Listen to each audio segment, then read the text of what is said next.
Olá, bem-vindos ao programa À Conversa Com. Hoje vamos conhecer um investigador premiado, também o cofundador do Instituto Português da Face e alguém que é especializado em disfunção da articulação temporomandibular.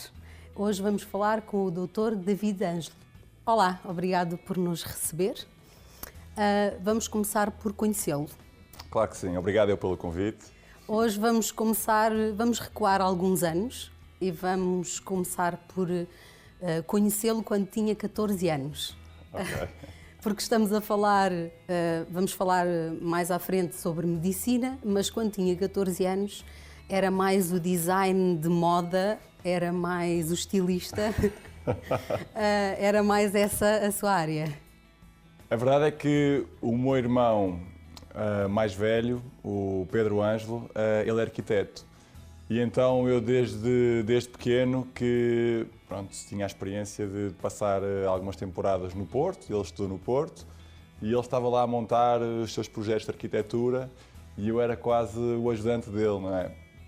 E isso acabou por deixar-me quase a semente de tudo o que fosse design, tudo o que fosse arquitetura.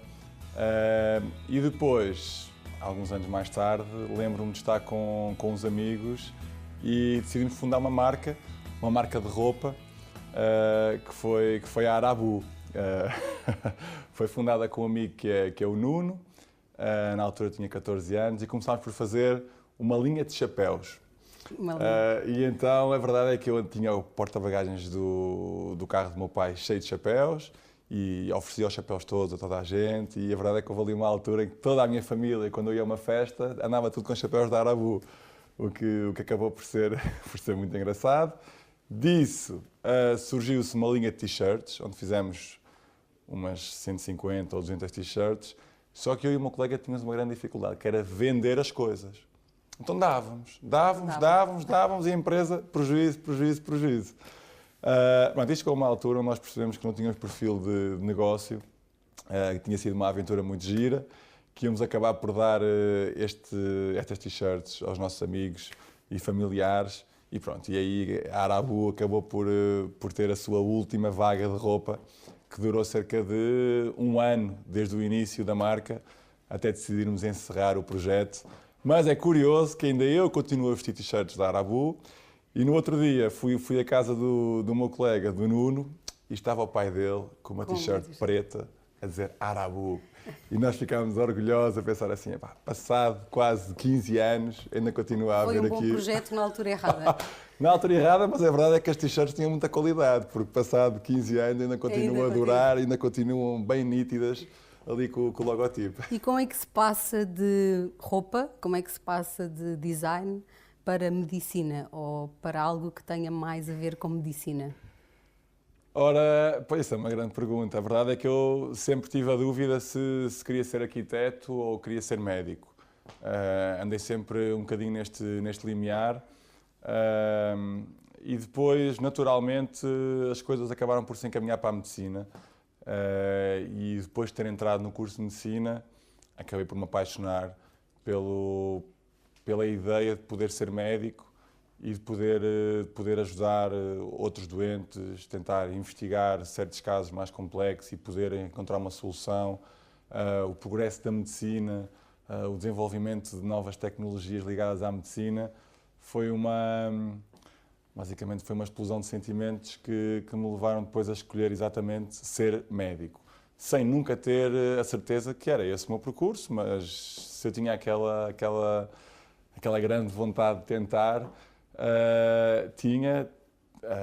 tentei, e depois, com o passar do tempo, fui começando a ganhar gosto pela profissão e pelo ambiente hospitalar, pela interdisciplinaridade das patologias, das discussões, de nada ser certo, de tentar sempre procurar mais e melhor, e isso acabou por me fascinar muito na área da medicina.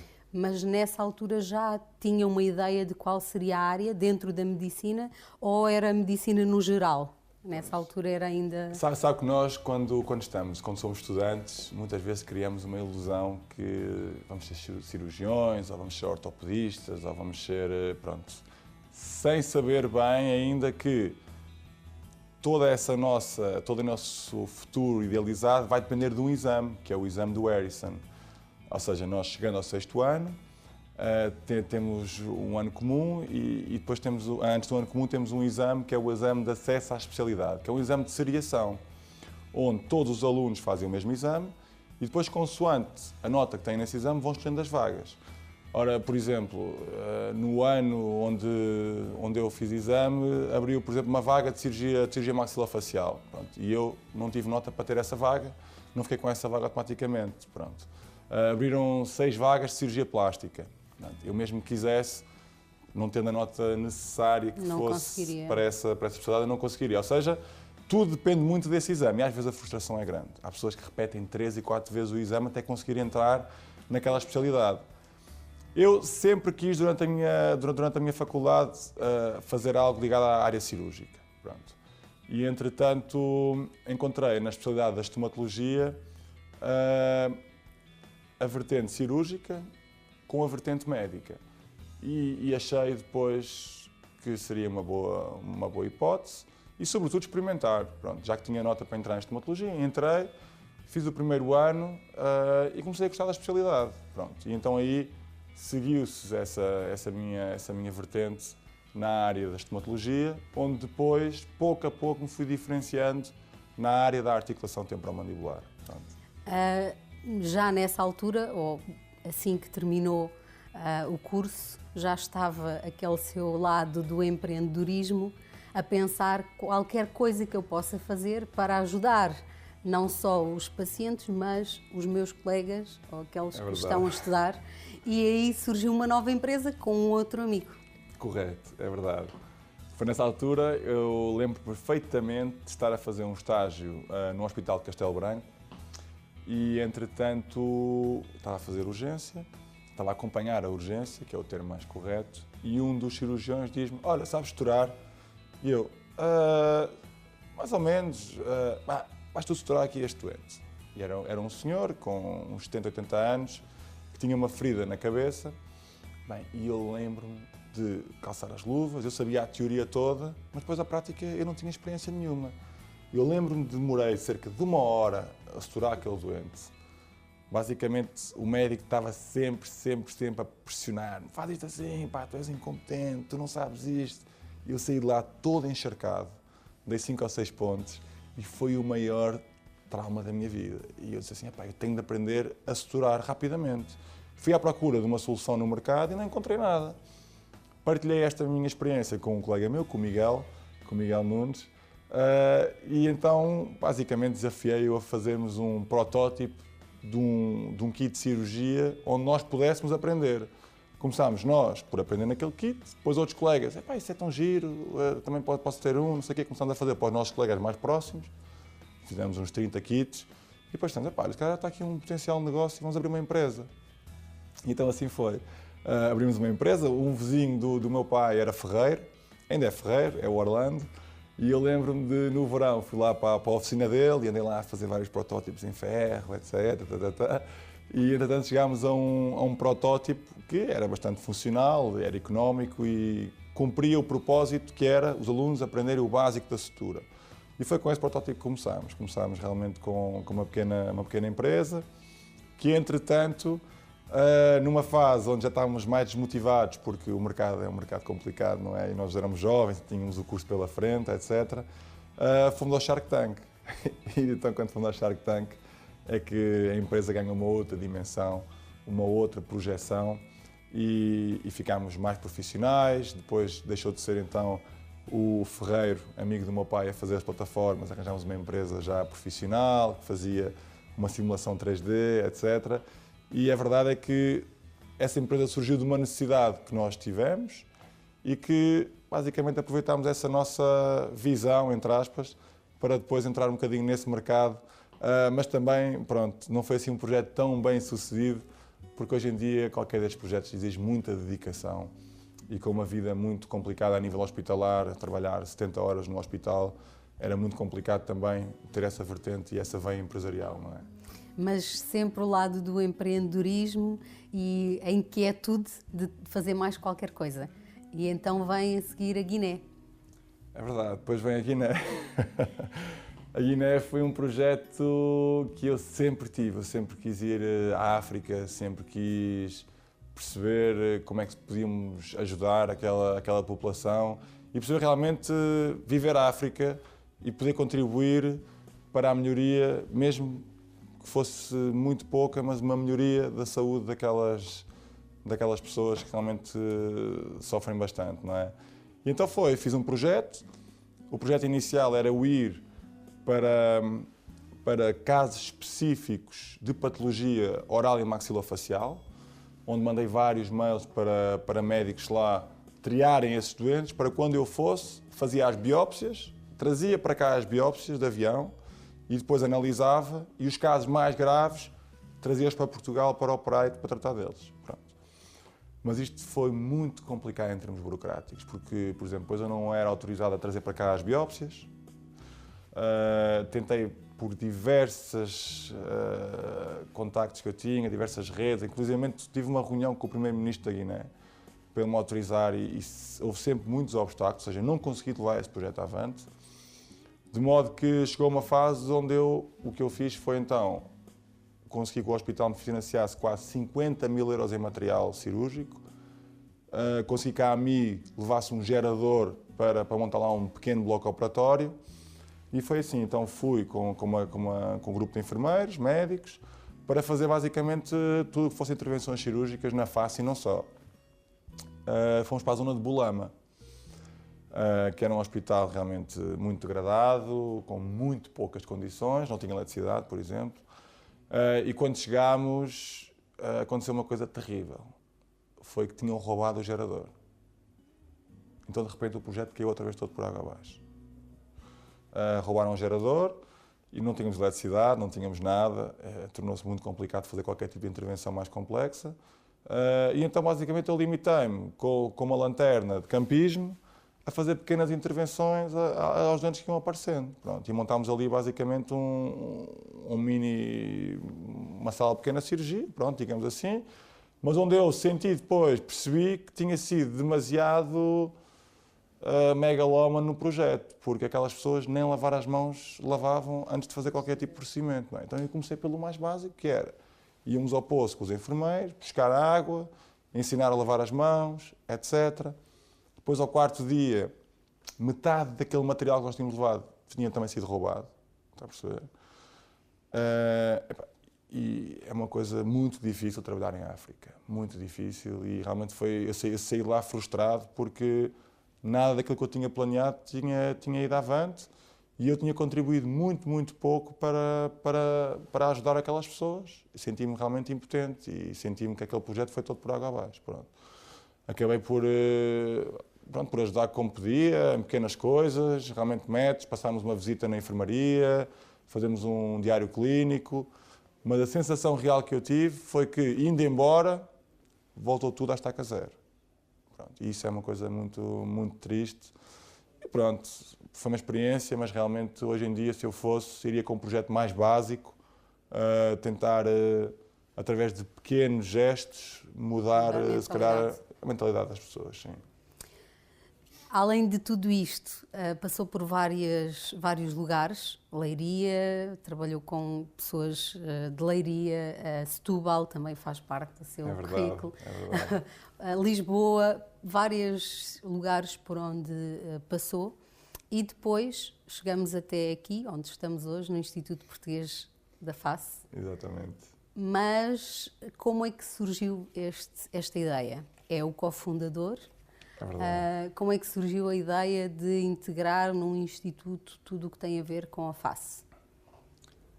Essa ideia, outra vez, surgiu de uma necessidade. Uma necessidade de ter um serviço de excelência para os doentes, onde pudéssemos contribuir de uma maneira significativa na qualidade de vida dos doentes e tivéssemos um impacto. E então, hoje em dia, infelizmente, no Sistema Nacional de Saúde é difícil criar uma equipa com uma estrutura sólida e, entretanto, eu e o David conhecemos-nos de uma maneira muito interessante, que eu comecei por me dedicar à área da articulação temporomandibular no Hospital de Santa Maria e o David, na mesma altura, dedicava-se também a esta área no Hospital Universitário de Coimbra. Mas nós não nos conhecíamos, sabíamos da existência um do outro, mas não tínhamos qualquer tipo de ambição de ser amigos ou de colaborar. Não. Cada um fazia o seu percurso e andámos aqui um bocadinho em linhas separadas durante cerca de um ano. Até que eu organizo, em 2014, o primeiro congresso ibero-americano de patologia da articulação temporomandibular, onde faço uma conferência onde trouxe alguns convidados estrangeiros, do Brasil, da Argentina, etc. E foi um sucesso, pronto, aqui no Hospital de Santa Maria. O David soube disso, em Coimbra, e pensou, bem, ele já está um ponto à frente. E então ele, logo a seguir, junta um grupo de profissionais nesta área, interessados nesta área, e é fundador da Sociedade Portuguesa de Disfunção da Articulação Temporomandibular, mas também não me convidou. Eu disse assim, fogo, estamos aqui realmente em duas áreas, Portugal é tão pequeno, se calhar o melhor é eu ir lá conhecê-lo. E então eu faço um pedido de um estágio no Hospital Universitário de Coimbra, um estágio de 3 meses. E quando chegámos, pronto, acabou-se qualquer tipo de competição. E eu disse logo, olha, eu faço assim, a técnica que eu uso é esta. Começámos logo ali na sala de pequena cirurgia, a partilhar conhecimento um com o outro. E nesse próprio dia, acabámos os dois a treinar no ginásio. Ele disse, olha, eu vou ao ginásio, queres vir comigo? E eu disse, vou. Fomos ao ginásio, depois jantámos. Eu também estava sozinho em Coimbra. E achei logo o David uma pessoa realmente muito cordial, muito sério, muito acolhedor, não é? Porque ele não tinha nenhuma obrigação de fazer isto, até podia ser uma pessoa que dizia, olha, não vou passar confiança àquele que está Somos aqui. Rivais. Somos rivais, ele vem aqui só para espiar, mas não, ele foi super aberto e a verdade é que partilhámos ali muita informação e depois foi um crescendo. Vimos para o local operatório os dois. Eu ajudava, dava opiniões, mostrava-lhe os artigos que queria fazer, ele também mostrava o que é que estava a fazer e daí começou a criar-se uma amizade. Pronto. Uma amizade e também um respeito profissional. Pronto. E eu lembro-me depois, de passado uns 6 meses, tinha uma doente privada e convidei-o para vir ajudar-me. Olha, David, eu vou fazer uma cirurgia bastante complexa, na altura era uma artroplastia com uma condilectomia. Gostava que tu me viesses ajudar. E ele disse, então eu vou ajudar-te. Pronto. Ele veio, eu paguei-lhe para ele me vir ajudar. Depois, a seguir, ele também foi cordial e houve uma outra cirurgia, ele convidou-me para eu ir ajudar. E andámos nesta troca de serviços, se calhar durante 6 meses, onde a nossa relação foi sempre crescendo. Depois íamos falando, ligávamos um ao outro, íamos a congressos juntos, etc. Trocando ideias sempre. E chegava à conclusão que em Portugal não havia realmente um centro de referência nesta área. E depois isso era tema de debate. Íamos jantar e dizíamos, não existe em Portugal um centro onde as pessoas tenham um problema, possam ir e sintam realmente que existe aqui uma equipa à volta deles, centrada no doente. Então nós começámos logo a ir com uma filosofia, que é hoje a filosofia do IPF, que é uma estrutura que está centrada só no doente. Não está centrada no médico. Não está centrada no espaço, não, está centrada no doente. E então começámos com essa ideia, que foi amadurecendo, e passado, se calhar, 7, 8 meses, decidimos, olha, vamos fundar uma empresa, vamos fundar o Instituto Português da Face. E assim foi. Na altura, eu trabalhava em Setúbal, o David trabalhava em Coimbra, e basicamente o Instituto Português da Face era um part-time que nós tínhamos. Quando tínhamos algum doente privado, éramos a entidade privada, eu e David éramos o Instituto Português da Face. Pronto. O Instituto foi crescendo, até que houve necessidade de eu ficar a tempo inteiro no Instituto. Eu saí então da função pública e dediquei-me a 100% ao Instituto, onde comecei a desenhar protocolos. Hoje em dia um doente que entra aqui tem um protocolo de seguimento muito rígido, onde é preciso ver 1 ou 2 telefonemas logo no seguir ao pós-operatório, no pré-operatório. fazemos coaching, quando temos uma psicóloga que está sempre em cima dos doentes, enviamos mensagens, enviamos vídeos. Ou seja, o doente nunca, e isto é o que o doente diz assim, eu nunca me senti abandonado durante o tratamento. E isto é uma coisa que não existe, porque normalmente o cirurgião opera e depois, à partida, deixa de seguir o doente. E eu tenho orgulho em ter uma equipa que ainda no outro dia estava a almoçar com um membro da minha equipa e estava-me ela a dizer, olha, estou aqui a falar com um doente que o professor operou há 2 anos e meio. Ou seja, 2 anos e meio, eu normalmente faço avaliações depois anuais, ainda continua a haver uma ligação com o Instituto, com a equipa. As pessoas sentem que estão numa família aqui dentro. E essa foi a filosofia base do IPF, foi encontrarmos uma estrutura focada no doente. E eu digo isto muitas vezes a brincar, mas é verdade. Se eu fosse doente, eu gostava de ser operado pelo IPF e no IPF, porque eu ia ter um tratamento de excelência, pronto, que eu nunca vi igual. Já estive em vários sítios na Europa, mas nunca vi este tipo realmente de cuidado. E agora, para sabermos exatamente o que é o IPF, ou Instituto Português da Face? Claro, o Instituto Português da Face é um centro, um instituto onde nós tratamos qualquer patologia cervicofacial. Sobretudo, estamos focados em 4 áreas. A primeira área é a articulação temporomandibular, ou seja, todo o tipo de doente que tenha algum tipo de patologia nesta articulação, que tenha estalidos, que tenha dor, que não abra bem a boca, que fique com bloqueios, como contou a história do seu colega, estava a comer, ficou com a boca bloqueada, que tenha crepitações e aquele ranger aqui na articulação.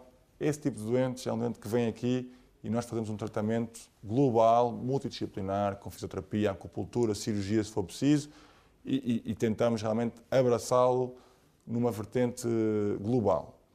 Depois, a segunda grande área que nós estamos focados é a área da cirurgia ortognática, que são doentes que têm, basicamente, dismorfias dentofaciais, ou seja, têm, por exemplo, o queixo muito grande, ou têm a maxila muito retruída, não conseguem fechar bem os dentes, não conseguem articular bem os dentes, têm uma oclusão muito pouco favorável, e nesses doentes o que nós fazemos é realmente ou recuar o queixo, ou avançar o queixo, ou impactar um bocadinho, ou seja, conseguimos mexer os maxilares de maneira a que depois exista uma articulação favorável dos dentes. E isso vai permitir que estes doentes consigam mastigar confortavelmente e que tenham uma estética muito mais apelativa, não é? Pronto. Então, ou seja, a primeira área, disfunção da ATM, a segunda área, a cirurgia ortognática, a terceira área de excelência é a área da implantologia avançada, ou seja, doentes que tenham colocado uma prótese removível há 20 anos, praticamente não têm osso nos maxilares, não são bons candidatos para os implantes tradicionais, então nós temos uma técnica que é um bocadinho aqui exclusiva nossa, que é um implante que fica ancorado aqui neste osso. Okay? É exclusiva porque nós utilizamos um protocolo diferente dos outros colegas. Pronto, temos uma via de abordagem diferente, porque estes implantes já existem desde 1980 e tal, 83, salvo erro, foram desenvolvidos por Brandmark. São os implantes mais longos, que são indicados para doentes que não tenham um osso no maxilar. E nós dedicamos-nos a esses casos mais extremos. Pronto. Ou seja, a implantologia avançada e depois temos a área da feminização facial, que é uma área onde, hoje em dia, cada vez a feminização, ou seja, a cirurgia de alteração de género está mais na moda, é mais frequente, é mais aceito pela sociedade e o que nós queremos e o nosso desafio é termos um doente que se consiga inserir na sociedade sem que haja qualquer tipo de percepção de qual é que era o género anterior. Okay? Ou seja, não há uma identificação e como nós sabemos que a face é quem identifica o doente, estes doentes procuram-nos por isso. Pronto, e fazemos cirurgias, desde basicamente afilar aqui o mento, a protruir aqui mais a zona do zigomático, esta bossa frontal reduzi-la, reduzir aqui a cartilagem, também fazemos muito, ou seja, estamos muito focados nestas 4 áreas. Depois há uma parte da investigação, que é aquela Correto. parte que faz brilhar os seus olhos, que é a investigação, e uma investigação numa área específica. Certo. Certo? E esta investigação é importante e é aquilo que faz avançar, digamos assim, o vosso trabalho também aqui no Instituto. Avançar no sentido em que procuram novas opções para os pacientes que vocês veem, que têm todos os dias em gabinete. Sem dúvida. Hoje em dia, eu acredito que é através da investigação que se consegue realmente o progresso na medicina, como em tantas outras áreas, na informática, etc. A investigação é o que nos permite ir mais além. Mais uma vez, um projeto que surge de uma necessidade. Nunca mais me esqueço, é um doente que eu até tenho ali no meu gabinete, as fotografias dele, que era o Etivaldo Kamala, que era um doente que veio exatamente da Guiné, e que não abria a boca mais do que 2 milímetros. E, entretanto, ele tinha 16 anos. E ele dizia-me que não conseguia mastigar, comia com uma palha lá para trás, e esse caso marcou-me. E, entretanto, numa revisão que fiz à literatura, percebi que não havia um tratamento ideal para aquele doente. Além da prótese. Mas a prótese, além de ser extremamente cara, num doente que ainda estava numa fase de crescimento, não era logo não era uma abordagem que toda a gente, não era parcial, basicamente, não era uma abordagem uniforme e que toda a gente fosse, não era uma abordagem aceite pela comunidade científica, de modo que o que fizemos foi uma abordagem que era mais tradicional no serviço, onde interpusemos entre as duas superfícies do osso uma faixa que é a faixa do músculo temporal, que acabou por, em 6 meses, recidivar e formar uma nova anquilose, e o doente andou neste ciclo, ou seja, nós não conseguimos realmente tratá-lo. E eu percebi ali que havia uma lacuna e era importante tentar encontrar um biomaterial que se pudesse interpor naquela superfície e formar, basicamente, um novo disco articular. Pronto. Então, esse foi o mote para a minha investigação. Vou tentar encontrar um biomaterial que consiga, basicamente, reproduzir o disco do humano. E então comecei por tentar perceber qual é que seria o melhor modelo animal para fazer este tipo de estudo. O que estava padronizado pela literatura era o porco. Mas eu lembro-me de ir operar 3 ou 4 porcos e era uma dificuldade imensa, porque a arcada zigmática revestia a articulação, era preciso remover a arcada para entrar na articulação, e só o facto de removermos uma estrutura que não existe no humano já pode induzir a conclusões erradas. Então comecei a avaliar vários animais. Eu lembro-me de levá-la para casa coelhos, pedi a minha mãe para comprar o coelho e eu dissecava o coelho lá em casa. Fui vendo vários animais, porque não havia nada na literatura bem definido. E, entretanto, lembro-me de ir também explorar a ovelha. Até fui ali para a Faculdade de Medicina Veterinária ver os crânios que eles tinham lá, pesquisar qual é que tinha uma articulação mais similar. E a ovelha pareceu-me um excelente animal, porque tinha uma articulação muito similar à do humano. E então foi a minha base, vou começar a trabalhar na ovelha. E comecei por pesquisar, comecei por simular cirurgias, primeiro em cadáveres de ovelha, depois numa ovelha mais a sério, numa ovelha já real, anestesiada, e vi que o acesso cirúrgico era ótimo. Ou seja, para um cirurgião é muito importante ter um acesso cirúrgico similar ao do humano. É um primeiro fator determinante.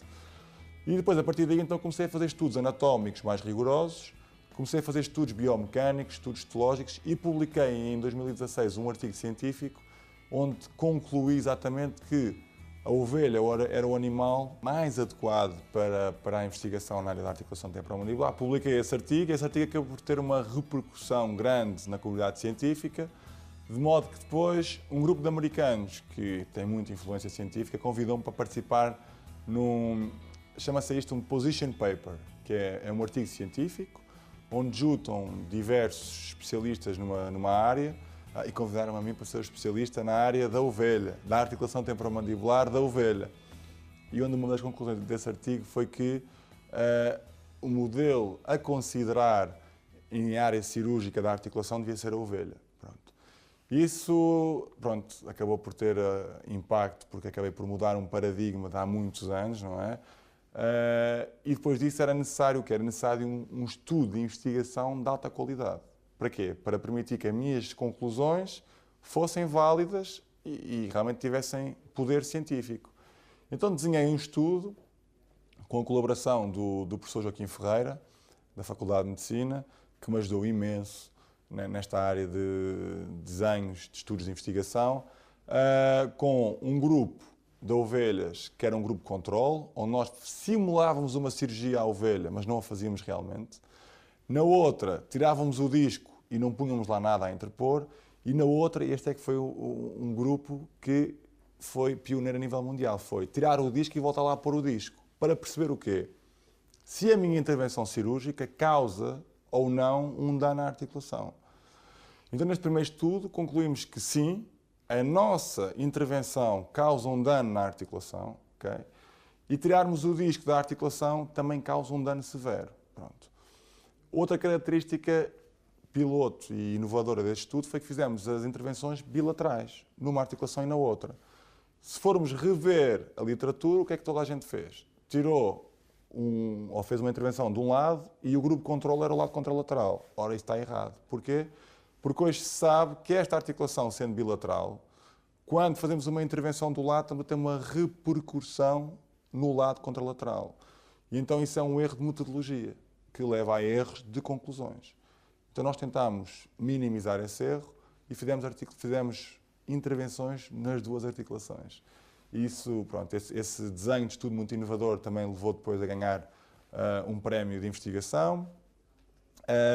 E, entretanto, enquanto estávamos a fazer esse projeto e esse estudo, estávamos nas universidades a tentar desenvolver um biomaterial para interpor na articulação. Pronto. E assim foi. Pusemos 3 materiais. Um foi produzido na Universidade de Pittsburgh, nos Estados Unidos, uma parceria que eu fiz, e depois 2 aqui no Instituto Politécnico de Leiria. Pronto. Neste momento já tenho os resultados. Os resultados foram muito significativos num biomaterial que nós utilizamos, embora não tenha sido homogéneo, porque houve uma ovelha que não teve uma regeneração total da articulação temporomandibular. Pronto. Portanto, no grupo todo que nós utilizámos, houve uma ovelha houve só uma que não teve esse comportamento de regeneração da articulação, o que nos levou a ser prudentes e cautelosos e pedir um subsídio europeu para repetir o estudo numa outra série de ovelhas e perceber se realmente foi aquele caso, foi um caso, um drop-off, um caso fora da caixa, ou se iremos ter no futuro algum tipo de expectativa em que haja um problema com este biomaterial. Pronto. E agora precisamos de uma amostra maior para tirar mais conclusões. Mas isto contado assim parece que foi tudo espetacular, correu tudo muito bem. Todo este estudo, toda esta investigação, mas na verdade quando tive a ideia, quando pensou agora eu tenho que fazer a investigação, agora eu preciso de ter ovelhas e de investir nisto, não foi logo assim aceite à primeira e não teve logo os apoios, as ajudas que precisava na altura. É verdade, infelizmente é verdade. Eu acho que esta foi realmente a fase onde eu andava mais desapontado com tudo, porque tudo me corria mal. Tudo me corria mal. E eu desgastei-me muito nessa fase. Eu realmente sofri um desgaste grande porque tentava, lutava, mas era como lutar contra uma parede e não conseguia atravessá-la. Era uma coisa realmente muito desgastante. Eu lembro-me de, por exemplo, só a própria tese de doutoramento para ser aceite, eu tive de modificá-la 7 vezes. Porque, ora, era o biotério que não estava certificado, ora, não havia biotérios certificados em Portugal, como é que eu ia ter um biotério certificado? Então tive de construir um biotério. Em casa dos meus pais, pedi dinheiro ao banco, pedi 40.000 euros ao banco, construí um biotério e hoje é um biotério certificado. E um biotério é? Um biotério é um centro de investigação para animais. Mas, pronto, eu inicialmente queria fazer esse estudo num biotério da faculdade, mas o Comitê de Ética disse, não, esse biotério não é certificado, tem de arranjar um biotério certificado. Ora, o biotério certificado era em Cáceres, fui a Cáceres. Em Cáceres pediam-me 17.000 euros por mês para ter lá as ovelhas. Ou seja, para ter lá as ovelhas 6 meses eu ia gastar quase 80.000 euros, que era impensável. Então decidi, ora, vou construir um biotério em minha casa. E hoje tenho um biotério em casa, um centro de investigação animal certificado. Pronto, foi uma fase muito complexa. À parte dessa parte complicada de conseguir que a tese fosse aceita, tentei várias vertentes de financiamento, projetos da FCT, foram todos chumbados, fiz 6, um projeto da FCT à volta de 90 páginas, eu sem experiência nenhuma, a fazer aqueles projetos à tarde, depois do hospital, à noite, foi muito complicado. Depois, a parte de tentar obter financiamentos, sempre a tentar ir àquela empresa, à outra empresa, dizer, olha, tenho este projeto, quero fazer, querem-me apoiar, nunca ninguém me apoiou. Bolsas de investigação, ganhei 7 no total, mas concorria mais de 60. Porque uma das questões era ou era investigador ou continuava no hospital. Isso é outra. Ou seja, eu acho que eu estou a escrever um livro sobre isto, que se chama Peripécias de um Jovem Investigador. Então esta foi uma particularidade, foi que eu ganhei a bolsa de doutoramento da Faculdade da Universidade de Lisboa, mas depois de ter ganho a bolsa e ter ficado em primeiro lugar, disseram-me, você agora ou trabalha no hospital ou é investigador. E eu era interno. Eu disse, não, eu sou interno, não posso agora simplesmente sair do hospital. A minha vida é a nível do hospital e a nível da investigação, mas eu consigo conciliar as duas coisas. Ah não, você agora tem de escolher. Pronto, eu tive de recusar, tive de escrever um documento a dizer que abdicava daquela bolsa. Mas foi uma coisa que me desgastou também, porque concorrer àquela bolsa foram muitos relatórios que eu tive de fazer, foram muitos documentos, perdi muitas horas a fazer aquilo e inicialmente classificaram-me como elegível para entrar e concorrer àquela bolsa. Ora, se eu era elegível ao início, no final haviam-me ter dito, com as condições atuais, você recebe aqui a sua bolsa e compra a sua atividade e como bolseiro e compra a sua atividade como médico. Pronto. Isso não aconteceu. De modo que foram peripécias e peripécias em termos burocráticos que desgastaram-me muito e deixaram-me muito desanimado e eu tive muitas vezes para desistir do projeto. Muitas vezes mesmo, porque era uma coisa que eu às vezes começava a chorar de ouvir não aqui, não ali, não em todo lado. E eu queria fazer uma coisa simplesmente para tentar ajudar os meus doentes. É uma coisa que é complicado de explicar, mas sempre tive o apoio dos meus pais, sempre me disseram, David, tenta, luta por isso, tu acreditas nisso, continua e vais ser bem sucedido. E isso deu-me sempre muita força, muita coragem e tentei sempre. Eu lembro da secretária da Faculdade de Medicina dizer-me, bem, metade dos seus colegas, ou quase para dizer todos, já teriam desistido nesta fase e você é um lutador e ainda aqui está. Eu acredito que realmente tive a atitude certa, porque eu queria desenvolver algo de novo para ajudar os doentes. Ainda não estou nessa fase, como lhe disse, ainda não tenho os resultados completamente seguros para poder aplicar este disco no humano, mas acho que aprendi muito e acho que estamos no caminho certo e acho que tenho uma vantagem, eu tenho 33 anos, eu tenho muito tempo para investigar e para poder contribuir. Agora, faltam apoios? Faltam. Um jovem investigador como eu fui naquela altura, se tivesse os apoios certos, teria feito um trabalho muito mais rapidamente, muito menos desgastante, se calhar com outra visão, etc., com outro apoio, que não tive. Eu fui realmente, andava a fazer isto, mas muito, como se diz, a partir pedra. Eu parti muita pedra para chegar e para fazer as coisas. E se calhar podia ter, em vez de estar a partir pedra, podia estar a raciocinar ou com ideias geniais, não é? E além de me ter desmoralizado muito, eu acredito que 70%, 80% das pessoas desistam nesta fase. Pronto, veem, olha, isto não é possível lutar contra isto, pronto, não vou desistir e vou acomodar-me ao que eu faço no dia-a-dia, porque realmente não compensa ter este esforço todo. E isso é situações complexas. Mas pronto, depois essas são as peripécias burocráticas. Mas depois houve as peripécias do terreno. E essas eu tenho saudades e adoro. Eu tive histórias da primeira vez estar com o meu pai. Eu tenho uma coisa que lhe vou contar, que é, eu acordava às 4 da manhã, durante o internato, para ir até a casa dos meus pais, montar uma câmara de filmar à frente das ovelhas e ficar à espera que elas ruminassem. Porque eu estava a avaliar a ruminação e ficava até às 7 da manhã, depois às 7 da manhã vinha outra vez para Lisboa e vinha trabalhar. E eu andei nisto durante quase 2 anos. Fora as cirurgias que eu tive de programar. Pronto, isto foi realmente, eu hoje recordo isto com nostalgia, mas foi uma fase terrível, onde acordar às 4 da manhã, pôr-me no carro, chegar lá ao biotério, ficar a olhar para as ovelhas, com um café à frente, e elas não ruminarem, e eu ficar assim, vim aqui mesmo perder o meu tempo. Vamos embora, amanhã é outro dia. Vinha aqui para Lisboa, trabalhava. Isto foi uma canseira grande. Mas há duas histórias que eu quero contar, porque são histórias que eu acho imensa graça e que não as quero perder da minha memória. Uma delas era, íamos transportar as ovelhas, já com as medições todas feitas, as ovelhas que para mim valiam milhares de euros, não é? Para a Faculdade de Medicina Veterinária para fazer as cirurgias. E eram 5 da manhã, estava a chover torrencialmente, e uma das ovelhas foge. Bem, e o meu pai diz assim, deixa ir, olha, não sei o quê, não te preocupes. E eu, deixo ir, então isto arruina-me já o estudo todo. Não. Então eu fui a correr atrás dela, eu corri 6 km atrás daquela ovelha e vencia pelo cansaço. Então eu de botins, a chover torrencialmente, 5 da manhã, ainda era de noite, eu à procura de uma ovelha Black Merino preta. Bem, a sério, aquilo foi de rir. E eu lembro de chegar para aí 2 horas depois, com a ovelha, todo cheio de lama, e disse assim, pai, está aqui a ovelha, põe aí no transportador. Fui cá tomar um banho e depois cheguei, pronto. Essa foi uma aventura gira. A segunda foi, normalmente os veterinários não estão habituados a reanimar este tipo de animais. Então estávamos numa cirurgia, já estávamos a meio da cirurgia, e uma ovelha tem uma paragem cardiorrespiratória e para.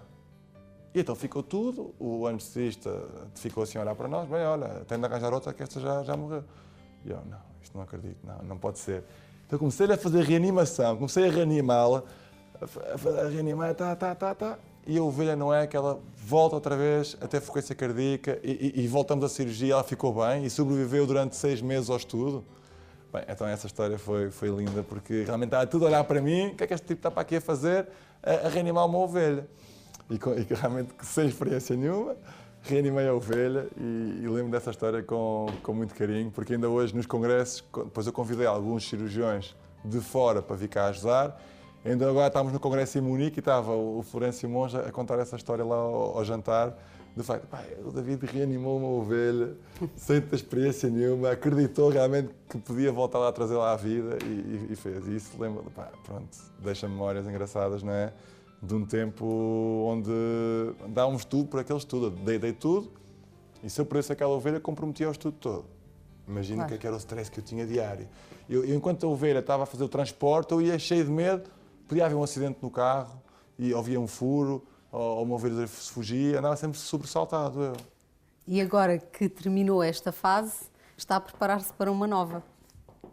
É verdade, agora é verdade que estou a preparar-me para uma nova, mas agora tenho uma vantagem. É que como houve muita gente que seguiu este meu percurso e ficou fascinada, eu já arranjei alguns colaboradores mais jovens que querem um bocadinho seguir o meu percurso e que estarão dispostos a acordar às 4 da manhã para ir filmar lá as ovelhas, não é? E eu já tenho o protocolo todo montado. Já estarão dispostos a fazer isso para entrar um bocadinho nesta dinâmica da investigação. Ou seja, neste momento eu acho que já irei fazer esta terceira fase da investigação com um bocadinho de mais conforto e não terei de acordar às 4 da manhã. Agora tem uma fase nova, que é a fase nova no sentido em que, enquanto está à espera de voltar a esse estudo, tem os congressos, tem as cirurgias. É verdade. Mas os congressos é algo que gosta também, partilhar com as outras pessoas aquilo que faz e aquilo que aprendeu. Acho que é fundamental. Essa é uma outra área que eu acho extremamente importante, que é importante para o progresso da medicina, é a partilha e a divulgação dos nossos conhecimentos. Ou seja, se eu fizer aqui muita investigação, tiver muitos resultados, mas não os partilhar com a comunidade científica, ou seja, valem para mim internamente, mas eu acho que isso não é correto. Acho que devemos partilhar tudo. Não só ensinar os outros, como partilhar a nossa informação. Então, nos congressos temos essa oportunidade. Estamos com os grandes líderes mundiais e estamos ali a expor o nosso trabalho. Estamos a dizer assim, eu tenho estes resultados. E isso é ter coragem, não é para fazê-lo, porque somos criticados, mas essas críticas servem sobretudo para nós crescermos e melhorarmos os tratamentos que damos ao nosso doente. Não é? Pronto. Então eu acho que eu gosto de ir aos congressos não só para criticar os outros, pronto, porque acho que isso obriga-me a estar intelectualmente atento às coisas. É raro ir a ouvir uma conferência e não fazer uma pergunta. Estimula-me o meu intelecto. O que é que ele fez assim? Eu gosto sempre de fazer uma pergunta. E também gosto que me perguntem a mim coisas. Pronto. Ainda agora, o último congresso que eu tive foi em Munique, foi o Congresso Europeu de Cirurgia Crânio-Maxilofacial. Que é o primeiro português. Eu sou o primeiro português a entrar na Sociedade Europeia de Cirurgiões da ATM. Isso é verdade. Que foi um feito que tem dias, não é? Foi em Munique. Andei 2 anos a preparar-me para aqueles exames. É um grupo que tem 22 médicos, todos cirurgiões da articulação temporomandibular. Pronto. E juntaram-se há cerca de 12 anos e fundaram uma sociedade fechada onde se discutem protocolos, guidelines, tratamentos, inovação na área da articulação, etc. Mas é um grupo fechado, discute-se em fechado. Isso é uma das coisas que eu, por acaso, não gosto. Ou seja, é como se fôssemos um clube e estamos ali só a discutir entre nós, mas não sai nada para fora. Eu agora já faço parte desse clube e tive a oportunidade, durante estar em Munique, e estar a ouvir realmente muita informação que eu não fazia ideia, porque é fechado, é um clube fechado. Pronto. Agora que estou lá dentro, também terei a missão, se calhar, de tentar convencê-los a partilhar essa informação cá para fora, que é importante que toda a comunidade científica saiba o que é que nós fazemos. Pronto. Mas esse foi realmente para mim foi um privilégio e uma honra poder pertencer àquela sociedade, ser o primeiro português na sociedade europeia, o que também me traz uma grande responsabilidade neste momento para com os meus doentes, que quando vêm ter comigo têm alta expectativa, não é? E isso é um desafio e eu espero estar à altura dos problemas dos doentes que me procuram, claro que sim.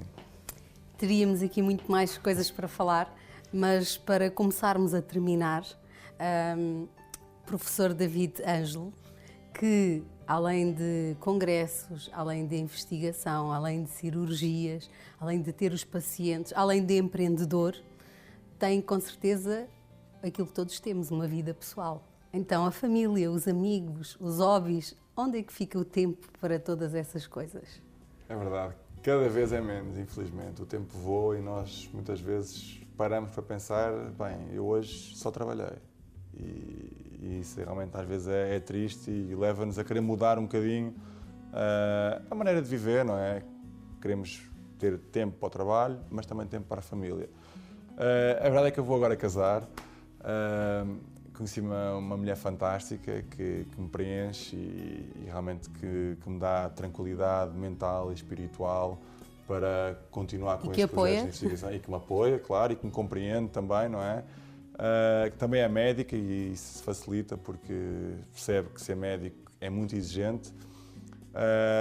E agora, claro, cada vez, acho que a partir do momento onde estamos a formar cada vez mais uma família, eu vou tendo mais consciência que a minha entrega não pode ser total ao trabalho, mas eu tenho de dedicar tempo à família.